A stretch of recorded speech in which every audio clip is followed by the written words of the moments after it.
Efa solo-mavambahoaka voafito ao amin'ny boriboritany fahatelo Andriamatoa Andriambelo Fredy Rajaofery avy amin'ny tsy miankina Dado ary laharana fahatelopolo amin'ny bulletin tokana taorian'ny fisarihana ny tanterahana androany. Nosirita ny fanifahitan'ny fijalian'ny vahoaka ny nanosika azy andray anjara amin'ny fifidianana solo-mavambahoaka izay voafaritra ho toto-tsaina ny 20 Desambra ho avy izao. Nanambara ihany koa ny kandida fa hanomboka ny asa dia izao. Ny antony nasarika hilatsaka amin'ity fotoana ity dia hitako fa tena jaly ny vahoaka. Mandritra n'ity tetezana ity zany dia tena hitako hoe kiatsy daholo ny zavatra rehetra. Dia mizafy hoe aleoko mandray ny andraikitra. Izay no latsara. Vonina hiasa ho an'ny vahoaka, vonina hiasa ho an'ny Madagasikara. Ho an'ny boriboritany fahatelo dia izao no hitako ny toerana. Ny lalana simba, ny lalan-kely simba, ny bassin tsy ao, rano tsy tonga na mitete mijiro indrindra. Izay zany no tena hoe zaho mandritra n'ity manomboka androany zany jereko sy hanampy tsy miandry ny kampania zao dia tonga dia hanondra izay tokony atao. Momba ny fifidianana indray dia veriny Andriamatoa Andriambelo Fredy Rajaofery avy amin'ny tsy miankina Dado fa ny fifanajana eo amin'ny samy kandida ny zava-dehibe ho azy ao anatin'ny fanatotosana ny fifidianana. Tokony hisy zany ny fifanajana samy kandida rehefa tonga ilay fotoana amin'ny fampielezan-kevitra. Indrindra rehefa tonga ilay fametrahana afisy tokony hifanaja daholo ny ekipan'ny kandida tsirairay avy dia mba samy maka ny toerany rehetra fa tsy hoe tonga ny ray dia manindry ny ray. Izay ny tena ny kandida Andriambelo Fredy Rajaofery izay maneho fahavononany ny asa ho an'ny vahoaka ho amin'ny boriboritany fahatelo. Nanamafy ny praiminisitra lehiben'ny governemanta Andriamatoa Omer Berzika omaly fa efa tongotra ambian-dakana ny malagasy ary tsy misy ny olana tokony hisakana ny firisona amin'ny fifidianana filoham-pirenena izay ho tanterahana amin'ny 20 Oktobra ho avy izao. Nisy tokoa ny fivoriana ny arahan'ny praiminisitra sy ireo ho mpiara-piominantoka, arabola sy ara-teknika ary ireo mpikambanao anivon'ny governemanta omaly teny amin'ny lapam-panjakany ny mahazo arivo mikasika izay.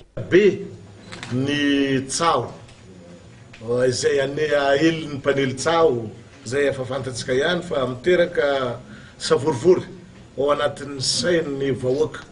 Indrindra ireo vahoaka manana zo hifidy izay tenenina indraindray fa hoe tsy hisy ny fifidianana satria mbola tsy voniny zao, mbola misy zavatra andrasana tsy mety tonga lainga afafy fotsiny reny fa rehefa nivory zay androany niaraka tamin'ireto mpiara-mombonantoka amintsika dia samy nanazava ny teto fa tsy misy sakana tsony ny ahafahantsika manatanteraka ny fifidianana amin'ny 20 Oktobra ho avy izao.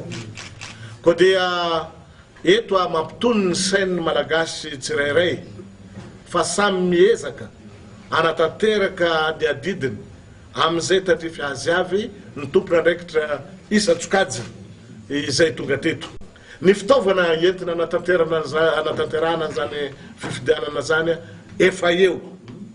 Ny fampianarana na fanentanana mikasika ny fampiasana ny bulletin unique dia efa mandeha amin'izao fotoana izao, tsy araka ny lazany sasany fa tsy mandeha. Ny fizarana ny kara-pifidianana dia efa mandeha koa amin'izao fotoana izao ary antenena fa ho tanteraka tsara zany eran'ny Madagasikara manontolo amin'ny reny toerana rehetrarehetra isy birao-pifidianana eto Madagasikara. Misy koa miteny hoe mbola tsy tonga manko ny bulletin de vote sy nina ty zao efa azo asehoanareo eto fa efa tonga any amin'ny toerana isin'ny fifidianana amin'ny propre fifidianana rehetrarehetra amin'ny toerana rehetrarehetra izay tokony ahafahana sécuriser azy ity bulletin ity. Mbola no amafisin'ny ramatoa Fatoma Samora, solotenan'ny firenena mikambana, no sady ny solotenan'ny vondrona iraisam-pirenena ihany koa nandritra ity fivoriana ity, fa efa vonona ny zava-drehetra ary ifidin'ny malagasy amin'ny 20 Oktobra ho avy izao. Efa vita ny fanomanana mahakasika ny fifidianana, hoy ny nambarany avy ao amin'ny senita ramatoa Tala Beatrice nandritra ny resaka nataony tamin'ny mpanao gazety. 5 amby 3 sy 3 arivo sy 4 alina sy 7 hetsy fito tapitrisa ireo mpifidy avy amin'ny distrika 2010 ray sy roa alina kosa ireo toeram-pifidianana.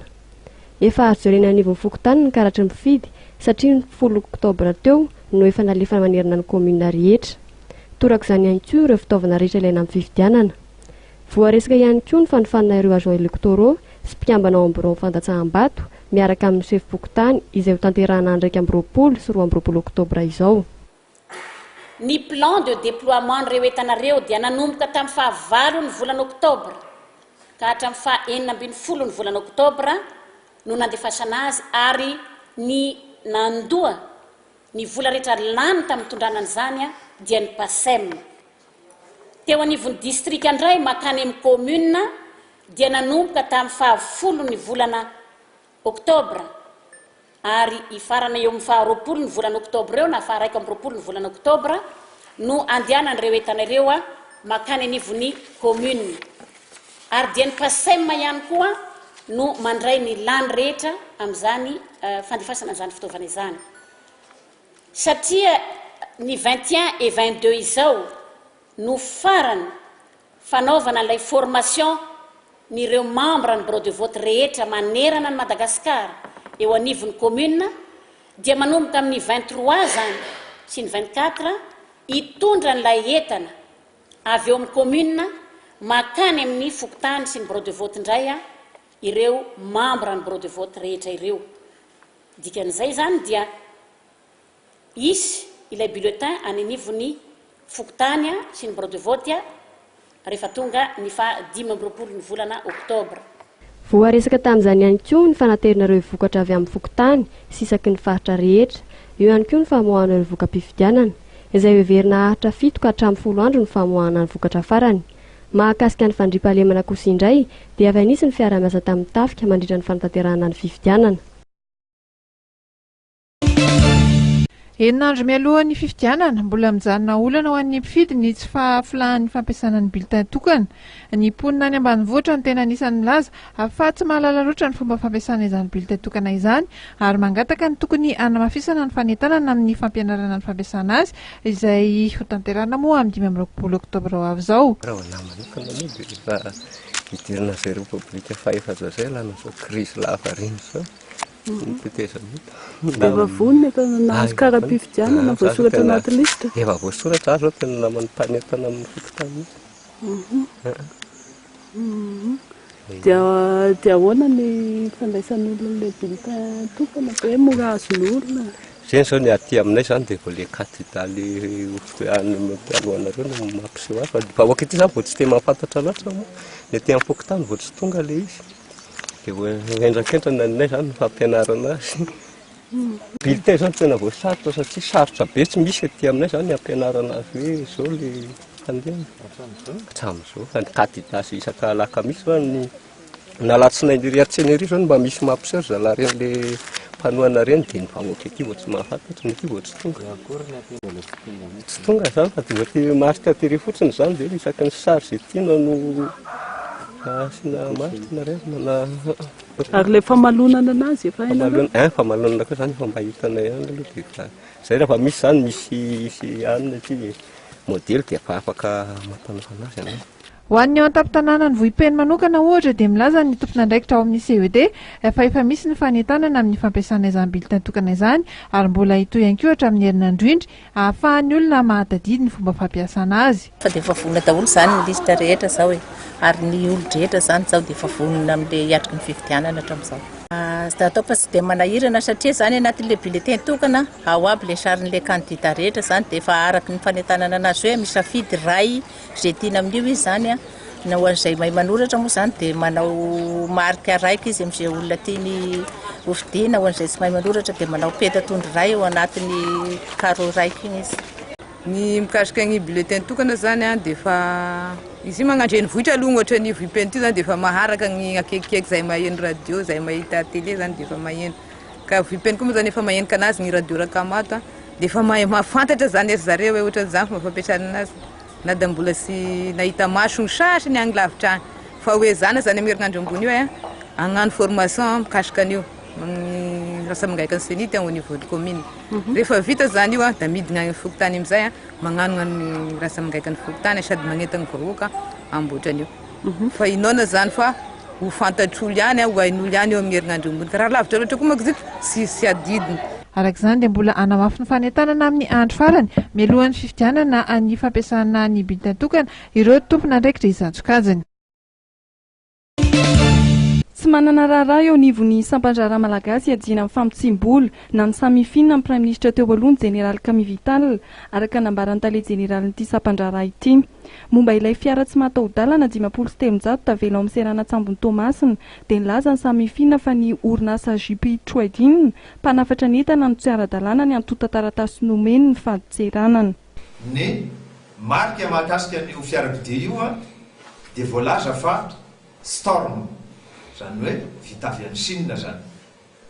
Rehefa nanao fanadihadiana nefa ny SGS na ny Gasnet zay tompon'andraikitra voalohany mandray ny fanambarana amin'ny famoahana entana avy any velany dia mijery zareo ny hoe mifanaraka amin'ny tena ara-dalàna ve ny marky nylay entana zay no afara mba hialana amin'ny antsoina hoe falsification na ny piraterie. Dia voalaza ao anatin'ny document zany fa marque Santa Fe, marque Hyundai, type Santa Fe ilay fiarakodia. Anjaran'ny SGS zany na ny Gasnet ny anamarina alohan'ny andefasan'ny antota taratasy makany amin'ny douane ny hoe tombona ve lay voalaza hoe Storm lay izy sasy ny tombona. Dia tsy misy na iray ara fanambarana mahakasika ny antsoina hoe domiciliation bancaire. Ny lalàna momba ny faditseranana na ny code des douanes eto amintsika dia mazava ho azy fa ny varotra iraisam-pirenena rehetra na ny fanondranana zany na ny fanafarana dia tsy maintsy amin'ny alalan'ny domiciliation bancaire no anaovana ny famondranana n'ilay vola na ny fampidirana n'ilay vola. Dikan'izany zany misy fandikan-dalàna sahady ao anatiny.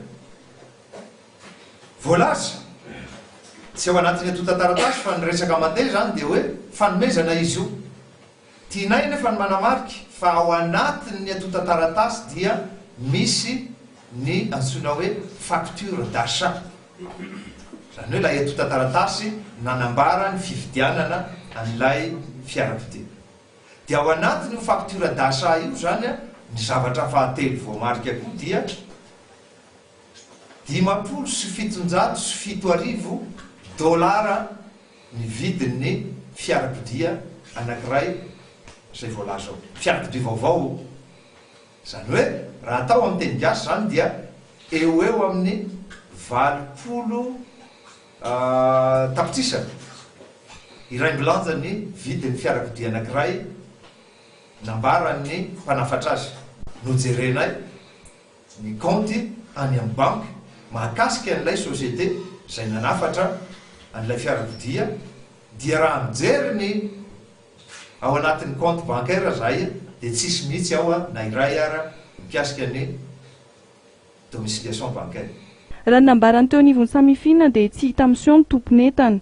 Nosoritiny teo anivon'ny samifina fa raha voaja ny fepetra ny famoahana entana dia afaka mivoaka ny fiara tsy mataho-dalana 570 izay ampiasain'ny candidat Camille Vital.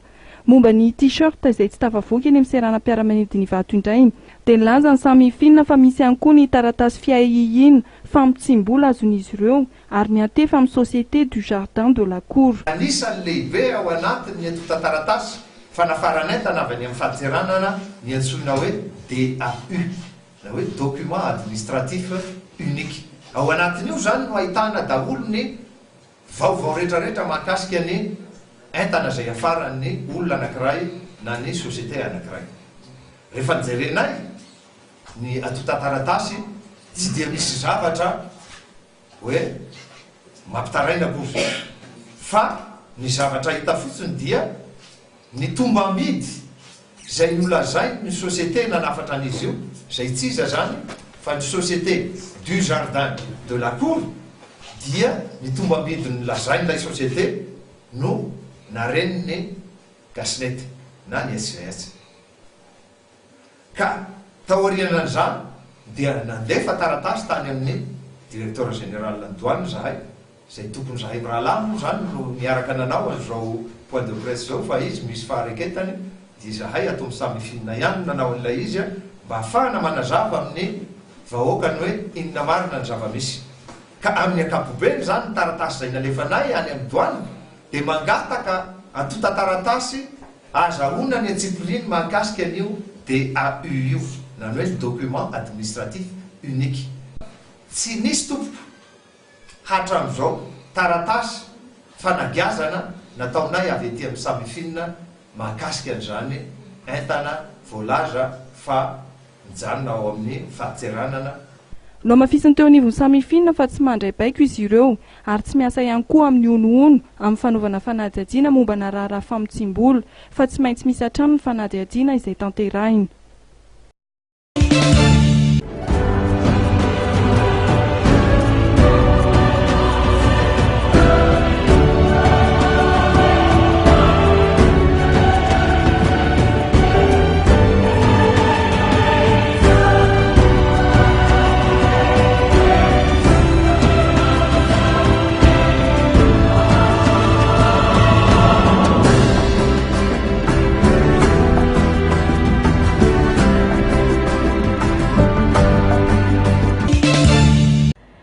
Sekoly mpampianarana ambaratonga ambony manana maizy azy ny ISSMI na ny Institut Supérieur Saint-Michel ety Tampinitosy akaiky Brown Commune satria dia tsy mena mita amin'ireny université lehibe any Europa sy États-Unis ireny.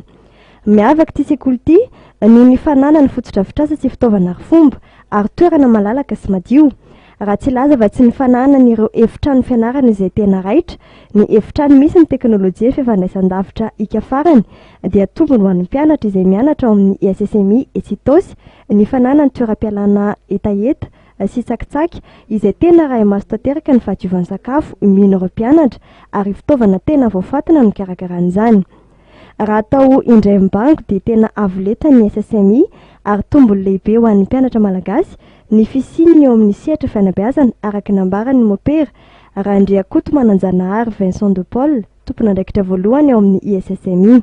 Ny sekoly ISSMI zany Institut Supérieur Saint-Michel Etosy dia niorina vokatry ny fangatahany ray aman-dreny satria raha tonga teto Etosy zany ny opera karma dia voalohany dia nanorina sekoly mba ho fanabiazana ny olona manontolo zay raha misy eto zany dia ny informatique zay mirona bebe kokoa zany amin'ny fandalinana ny télécommunication satria hoe hita fa ilaina amin'izao vaninandro zao zany. Ny faharoa dia ny gestion ao amin'ny gestion moa dia misy sampana safidy maromaro na commerce international, finance et comptabilité, gestion de l'entrepreneuriat ary ao koa moa ny informatique de gestion ity zany matière vao azo lazaina hoe vaovao zay mahatonga ny ankizy sady gestionnaire zany no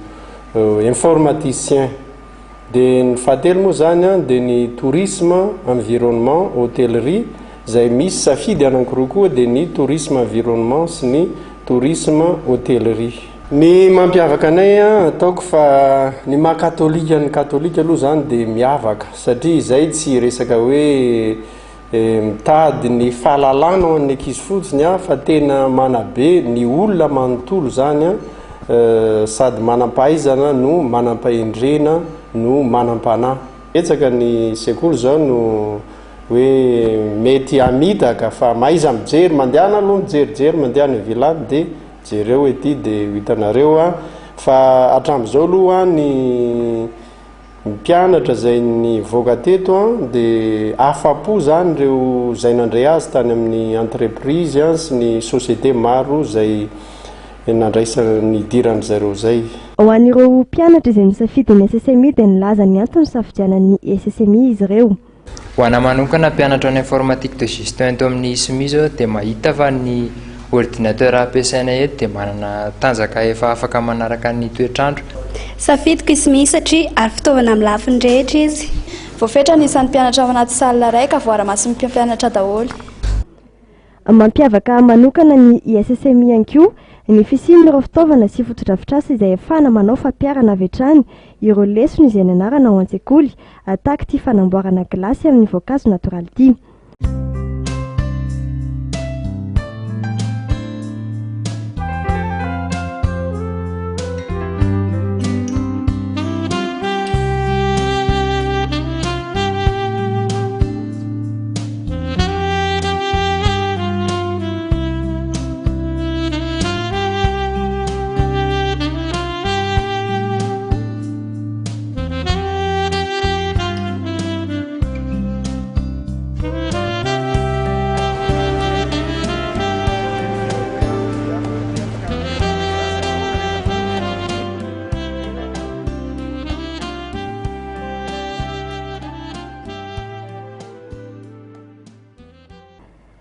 Fantatra araka nambarany ity tompona andraikitra ity fa misokatra ho an'ny rehetra manana amin'ny baccalauréat ny sekoly ary test de niveau no idirana ao amin'ny ISSMI ka ny 9 novambra ho avy izao no farafandraisana ny mpianatra izay maniry hianatra ny toerana satria dia ny 12 novambra ho avy izao no fidirana ny taom-pianarana ho an'ny ISSMI na ny Institut Supérieur Saint-Michel Itosy.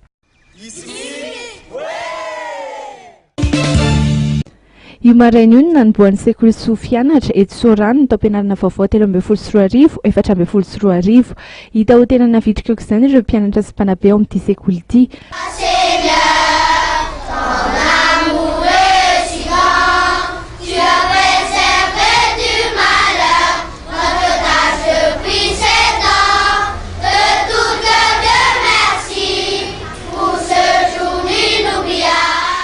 Araka nambarandramatoa antry ny aina Noromalala talen'ny sekoly dia anisan'ny nampiavaka ity sekoly ity ny traikefa izay ananany eo amin'ny lafin'ny fanabeazana sy fitaizana satria dia efa mankalaza ny 17 taona ny ankehitriny ny Sofianatra ary anisan'ny sekoly tsy miankina nampiasa voalohany teny frantsay hoentina mampianatra teto Madagasikara ka tsy mahagaga raha zato itsanjato hatrany ny tahapahafaham-panadinana ho hiatrany ity tompona andraikitra ity. Ny toerana andraisan'ny ankizy moa zany dia efa voninahitry ny ela ny fitaovana ampiasaina amin'izy ireo ihany koa ary ny mpanabe dia efa vita fampiofanana ny fandaharam-potoana efa matotra tsara izany hoe ny fandaharam-potoanan'ny sekoly Sofianatra zany dia plein temps tsisy mirava loha tsisy miditra tara fa mifitoka hatramin'ny 12 amin'ny ray sasany ka hatramin'ny 5 sasany ho an'ny secondaire. Ny vokatra moa zany raha ny isan-dakilasy no resahana dia nataonay izay nampiakarana ny niveau amin'ny mpianatra tsiraray mihitsy ary raha ny taux de réussite ara-panjakana ny CPE 100%, ny BPC 100% foana eo amin'ny sekoly. Ny tanjon'ny sekoly moa zany amin'ny mahatoeram-panabeazana azy dia tena manabe ny mpianatra, manome fahaizana mampahalalana ary ny tanjonay hatramin'izay dia tsy mpianatra mahay fa tena mahay. Tarihana ny sain'ny ankizy zany ho tia fianarana atao ohatran'Andriamanitra ary amin'izay fotoan'izay dia mba mpakatao izy ireo ary manaraka tsara ny instruction omena. Ny teny filamatra moa dia hoe bonne base sagesse avenir meilleur, izay ny devisenay ary dia taterahanay mihitsy izay. Anisan'ny tena imasoan'ny sekoly Sofianatra ny amolavolan'ny mpianana ho tonga olobanina sy ho tafita amin'ny fiainana ary hamiratra eo amin'ny fiarahamonina tahaka ireo olomanga marobe izay efa nandrato fianarana tao amin'ity sekoly ity. Hatreto dia mbola misy kilasy vitsivitsy afaka handraisana mpianatra amin'ny sekoly Sofianatra ho an'ireo ray aman-dreny tady sekoly ampianarana ny zanany satria ho azy ireo dia tena voafetra ny isan'ny mpianatra raisina mba ahafahana manome kalitaona fampianarana tsaratsara hatrany ho an'ireo mpianatra ho hiatrany ny talen'ny sekoly. No tanterahina androany ny tontolo andro fampahafantarana ny fitoerana kintana izay mikarakara ny momba ny vatana sy ny fahaiza-miaina amin'ny maha olombelona na irony antsoina hoe centre de bien-être irony. Hita ao anatin'ity fitoerana ity avokoa ny fikarakarana ny momba ny vatana iray manontolo manomboka amin'ny fikojakojana ny bika amin'ny alalan'ny dia ka hatramin'ny fikojakojana ny endrika sy ny taovolo ary koa ny fanaovana ny otra manala ny havizanany isan-karazany. Ny zany zavatra hita ato anatin'ny centre kintana misy ny zumba, misy ny fianarana dansa, misy ny atelier ho an'ny ankizy dia misy ny coiffure, misy ny estetika dia indrindrandrindra moa tena natao toerana zany natao an'ny fianakaviana mihitsy ny centre kintana na centre de bien-être satria afaka manao beauté ny ray aman-dreny ohatra dia ny ankizy afaka manao activité natao any ankizy mihitsy. Ny centre zany dia misokatra amin'ny 9 hatramin'ny avaly maraina ka hatramin'ny 7 sasany arivo. Isan'andro ny latsinainy hatramin'ny sabotsy. Ny fianakaviana iray manontolo dia afaka miditra ao amin'ny centre kintana raha mikasa ny alavoly. Azo atao tsara ohatra ny renim-pianakaviana mikarakara ny tarehy amin'ny mambika ary ny ankizy kosa mianatra momba ny dia isan-karazany. Efa misy ireo mpampianatra sy mpitsabo matianina isan-karazany izay afaka mandray an-tanana izay tonga ao aminy.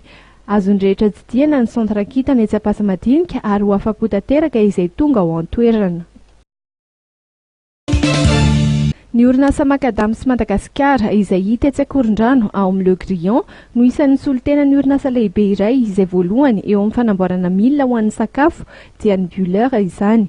Anisan'ny milina vaovao izay novokarin'ny orinasa Buller ny milina torréfaction izay mamotika ny voana kafe ho lasa ny zava-pisotro fahita isan'andro.